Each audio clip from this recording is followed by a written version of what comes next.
apakah Saka kenal dengan Peggy, ya kan? Lalu di mana pembuktiannya? 3 minggu lalu itu ada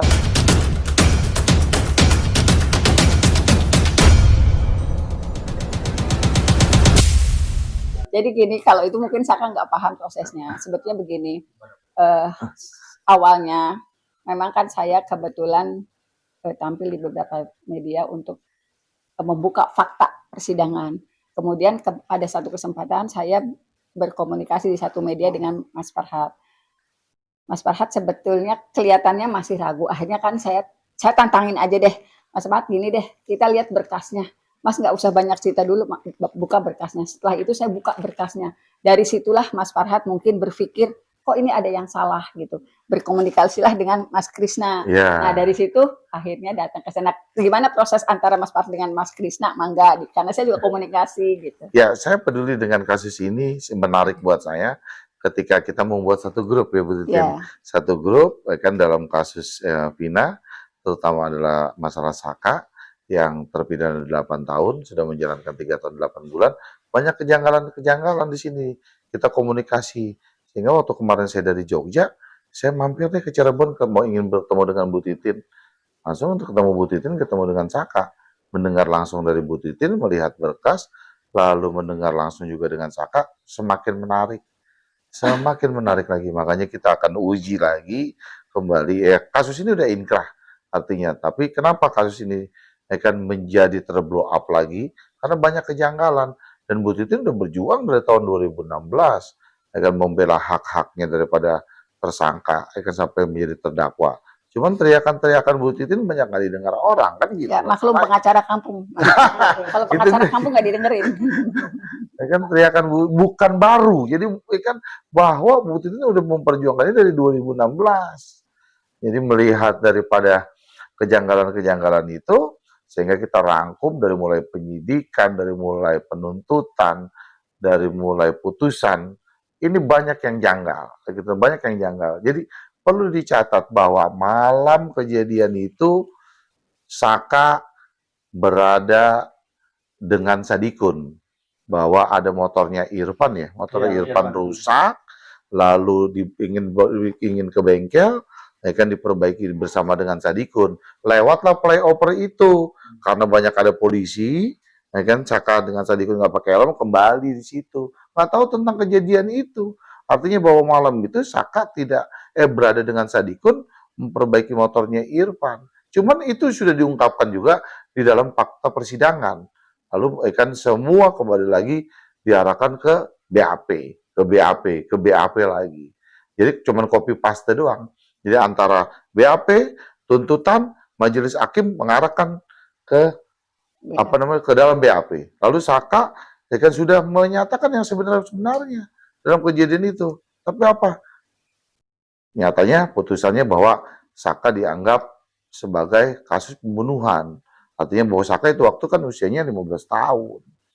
Masih dalam Undang-Undang Perlindungan Anak. Karena pasal yang disangkakan Saka dalam BAP-nya itu pasal apa ya? 340, Pak.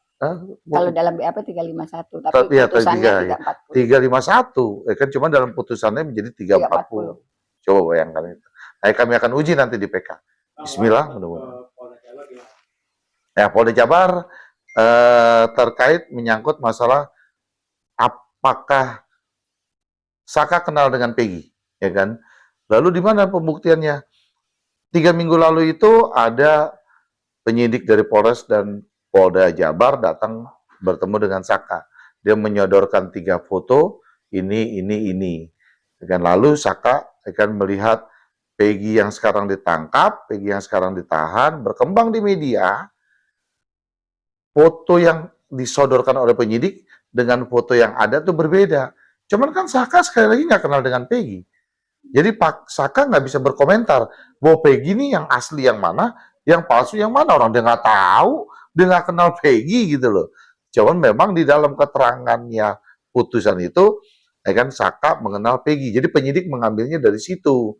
Karena kan sudah diterangkan bahwa itu waktu Saka sudah bantah kan terhadap BAP itu yang sudah sebenarnya di pengadilan.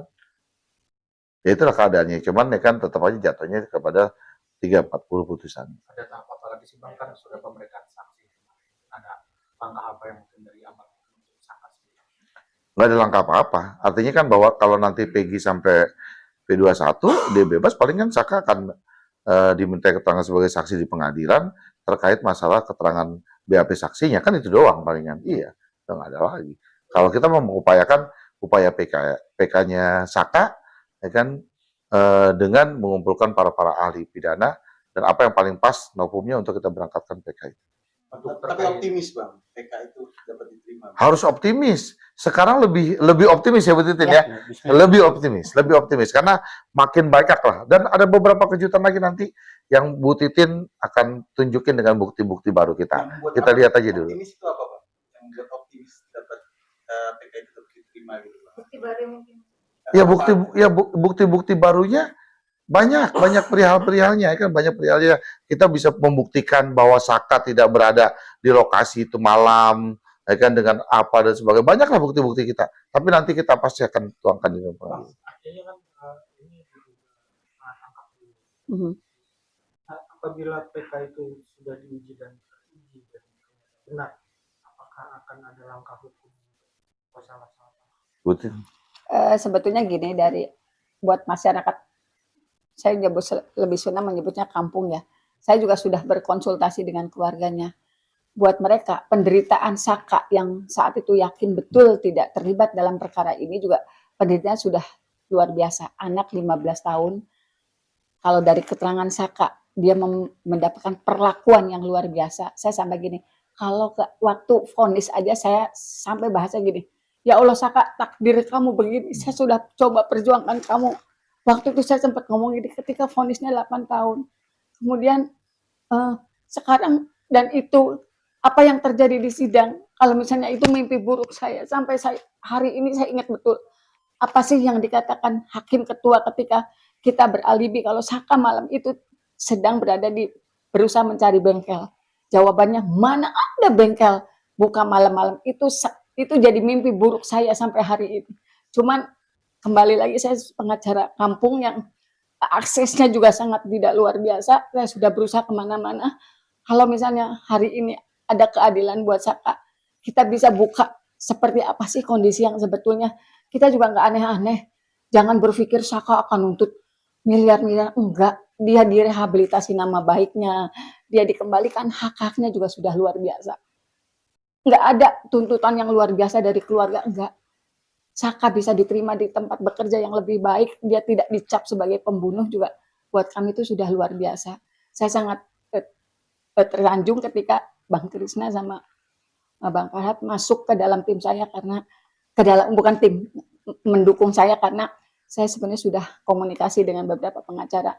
Mereka punya kekhawatiran kalau bergabung dengan saya. Jadi saya juga surprise luar biasa dengan bergabungnya pengacara nasional, turut mendukung apa yang langkah saya nggak ngomong saya perjuangkan. Saya sudah melakukan itu di 2016.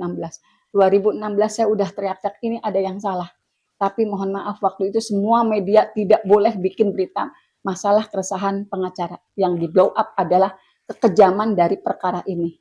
Banyak kok wartawan Jakarta yang sudah datang ke Cirebon disuruh pulang. Dan itu terkonfirmasi saat ini. Maaf Mbak Titin, dulu gini. Ada wartawan yang ketika dia bercerita secara pribadi dengan Saka, menceritakan bagaimana dia saat di pemeriksaan di Polres Cirebon Kota. Kemudian setelah selesai dia nangis, demi Allah nangis. Mbak Titin, maaf dulu kami tidak mendukung Mbak Titin melalui pemberitaan. Maaf, dosa besar saya. Itu juga dikomunikasikan oleh salah satu wartawan di Cirebon, karena saya paham betul berat buat saya pada tahun 2016-2017 untuk bisa membuktikan Saka tidak berada di tempat itu. Berat buat saya saat itu. Tapi apa sih yang membuat Bu Titin itu mati-matian membela Saka gitu? Artinya apa? Apa emang ada ada faktor emosional keluarga gitu? Enggak, kalau menurut saya, kenapa? Ya kan saya bisa merasakan suasana kebatinannya Bu Titin antara fakta kejadiannya sebenarnya dengan kondisi menjadi penyidikan, tuntutan dan putusan. ini Bu Titin banyak menemukan fakta-fakta aslinya itu seperti apa yang bertentangan. Itu loh yang menjadi Bu Titin terus ingin berjuang, terus ingin berjuang. Saya bisa merasakan suasana kebatinannya Bu Titin. Artinya ngeberontak apa sih? Ini loh kejadian yang sebenarnya itu begini gitu loh. Kenapa kan terjadinya begini? Hasilnya kok begini gitu loh. Itu loh kalau menurut saya seperti itu. Kenapa? Bu Titin mungkin yang pernah tahu. Saya sih ginilah, saya ngomong fakta persidangan. Dari dulu fakta persidangan itu tidak sesuai dengan bukti-bukti. Dari fakta persidangan itu bicara dari tuntutan. Dari tuntutan dan fakta persidangan ada perbedaan yang sangat jauh.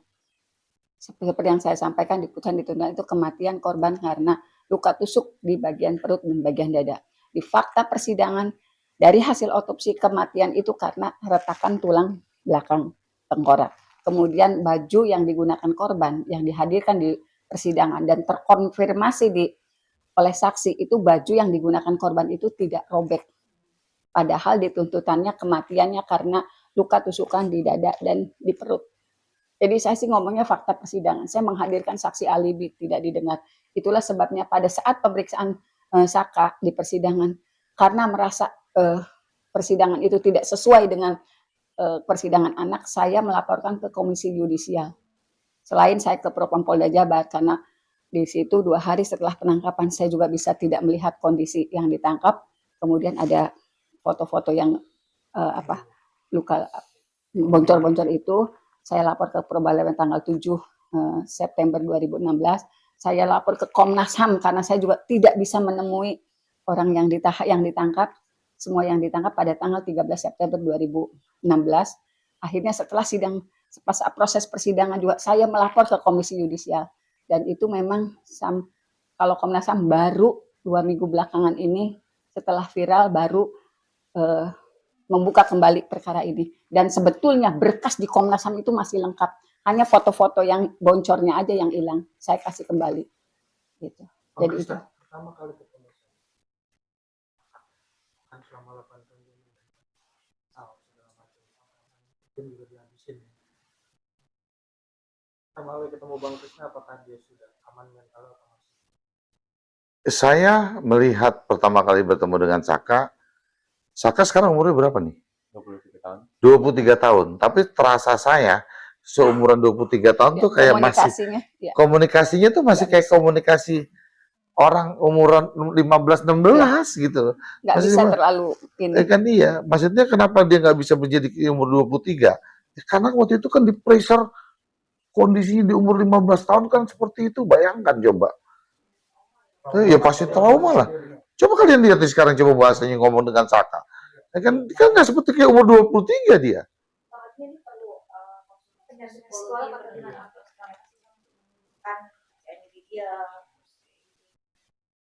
Oh iya, nanti kita akan coba bantu lah secara pelan-pelan ke arah sana. Untuk PK sendiri itu kan pasti kalau polisi pasti ada tuntutan untuk baik ganti rugi segala macam kan negara wajib. Yang saat ini yang penting kita konsen akan terhadap novum-novum kita dulu aja ya Bu Titin ya. Akan novum-novum. Dan kita nggak bisa ceritakan di forum ya. Ya, novum-novum kita dulu aja. Akan kita akan perkuatkan untuk masalah PK. Oke, gitu ya.